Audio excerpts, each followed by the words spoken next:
You are about to set off into the city when you catch a glimpse of a shadowy figure moving furtively among the ruins of an edifice to your left.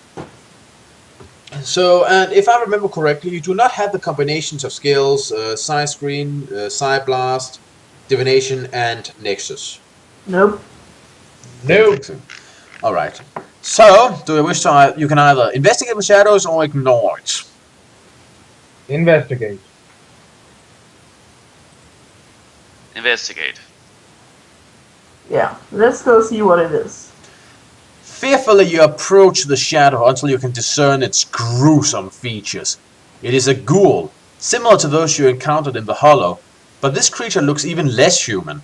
Its swollen skull is set lopsided on its withered frame, and the long black tongue that hangs from its jagged mouth drips with a sticky black venom that bubbles like boiling acid as it hits the ground. It raises a wasted hand and a cone of mist whirls towards your chest. And you do not have Psi Screen, so... You try to touch aside, but the mist whirls around you like a snake. An intense heat burns your body. It is as if you are surrounded by coils of white-hot metal, and your mind is filled with a terrifying image of the supernatural. You lose 6 endurance points. What the Damn! fuck is with this serious and snakes? Confident that it has ensnared another victim, the great ghoul stalks forward. You fight to clear your mind of the swirling visions as the creature raises its hand and prepares to strike you down with a pitted iron spike. You are now fighting a Psi Ghoul. Damn. And due to the damages inflicted upon you, you must fight the following fight with 4 less combat skill. Double damn. Right. Okay. Given here, roll a die. 9. Right. You're kind of pissed this insignificant creature has managed to inflict such harm, and with a roar you break its spell and cleave it in twain, spilling its undead brain all over the place. You have won. Well, good. That happens. Yes. Well, you still had a combat ratio advantage, and... Well, since you did double damage, that means you just did 32 damage. So yeah, Brainiac there kind of didn't stand the ghost of a chance. Yeah. At Again, we went straight. Again, this reminds me of Sleepy Hollow. Yeah. I'd like to quote the Headless Horseman. Yeah! Shonk. At last, the grisly creature surrenders to death and collapses at your feet. You sheath your weapon and kneel over its torn body, drawn by the sight of a ring on a finger of its right hand. It gleams incredibly, as though only minutes old, and the deep yellow stone that is set in the silvery metal glows with an eldritch light. You have found a psychic ring. It is a special item that you can keep if you want to. Let's! Hold Let's on. keep the psychic ring. Maybe it will read our horoscope. Yes. You will meet a tall, dark, wet stranger today. No, thank you. No.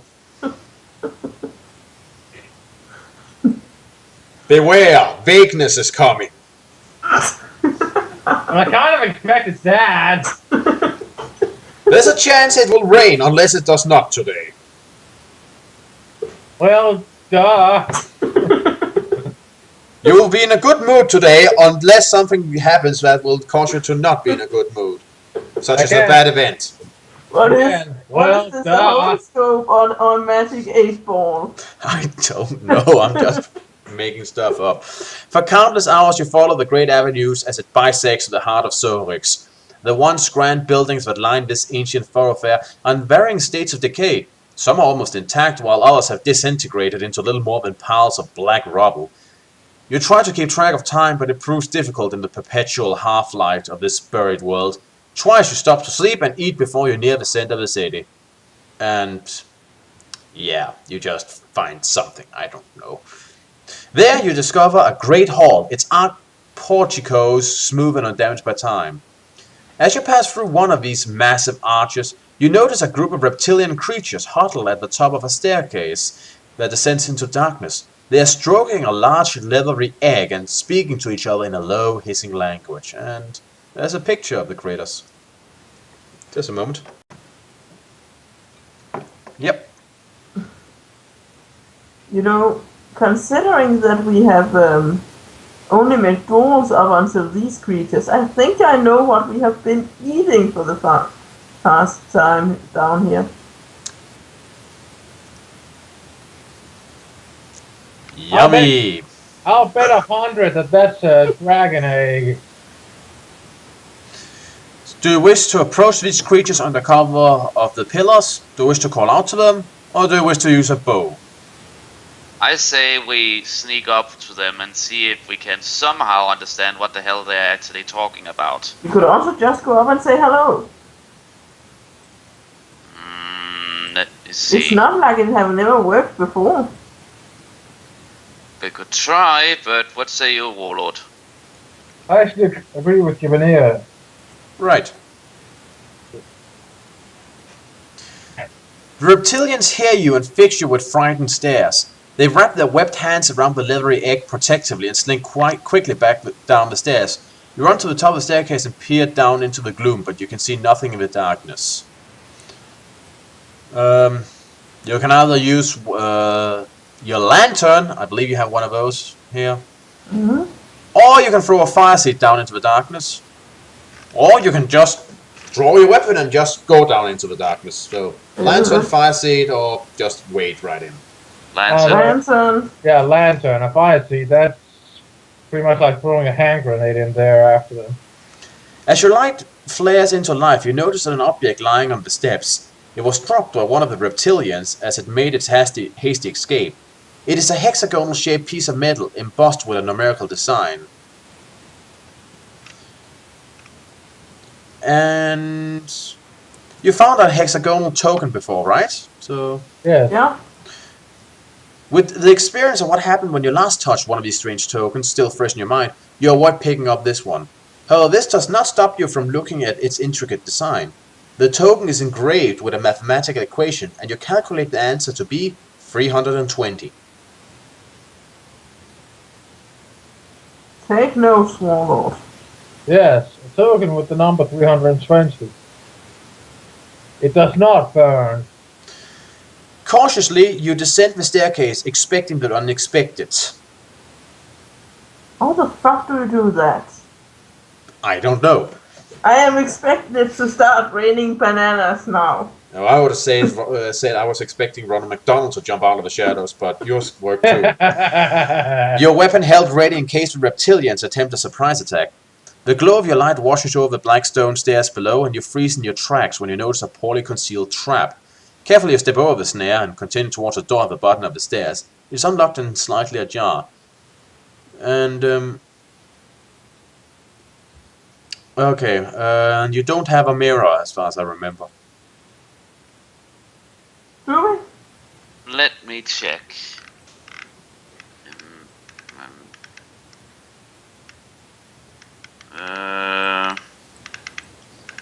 No, we don't have a mirror. Right. So do you wish to open the door and wade in, or open the door and immediately drop to the floor in case there's a trap? I go for the latter option.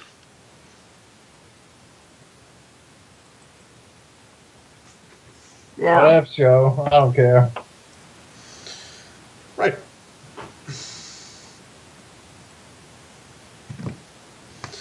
Your caution is well placed. As soon as the door creaks open, a bolt of fiery energy screams over your head and explodes with a tremendous ear-splitting crack against the stair behind you. It was launched from a tube of glowing crystals, supported on the shoulders of two reptilians kneeling in the corridor ahead, so basically a Magitech bazooka.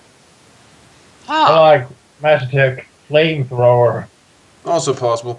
Their long jaws fall open in shocked surprise when they see you rise to your feet and run towards them, your weapon drawn ready to strike. And hey, there's a picture of what they're just trying to blast you with. And apparently the reaction is to just run towards them as soon as you have survived it. Yep. There you go. Let's have a look see. Yeah, you're right. It does look more like a bazooka. You're now fighting the. Also, are those guys wearing thongs?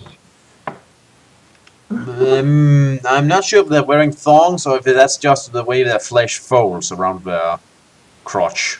In that case, they have a bit of a beer stomach, don't they? Yeah. I think in English it's called a beer gut. But yeah, anyways, as I said, you're fighting the Crocodiles. Both of them. So they are immune to Mind Blast, but not Psi Surge, which you don't have, so that's...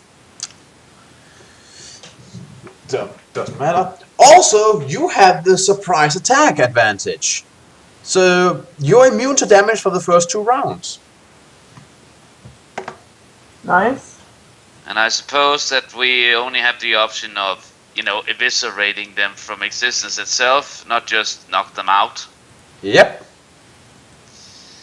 Oh well. We are going to tear something apart now. Right, okay. So Givenir, roll the die twice. Okay, so 10 Yeah, okay, and 8. you don't need to roll anymore. You charge in and one simple swing of your sword, 2 dead Crocodiles fall to the floor. Dead! Ah! Sort of like a samurai gun nuts. Yep. It's just washing. You follow the corridor to a curved flight of alabaster stairs and descend them to a massive chamber. The floor is constructed of steely blue metal flecked with silver, and 100 darkened archways line the walls. Directly ahead stands 2 gigantic doors of sheeted platinum, engraved with patterns breathtaking in their intricacy. Blah. The chamber is deserted, but as you cross the floor and approach the doors, you are acutely aware that any one of the archers could be hiding a legion of reptilians. In the center of the door there is a lock that consists of 4 hexagonal buttons arranged in the shape of a pyramid, with 1 button at the top and 3 buttons in the line below. Every time you touch a button, a glowing number appears on its surface. Your basic Kai senses inform you that this is a combination lock. If you press each button several times until the correct number shows on all 4 buttons, the lock will release and the doors will open. So, if you know the correct top number and the correct 3 button number, you just need to add those numbers together. Add them 326. together. Yep. 326. Possibly. Give me a moment. It's a bit harder to jump from number to number once they're not directly linked.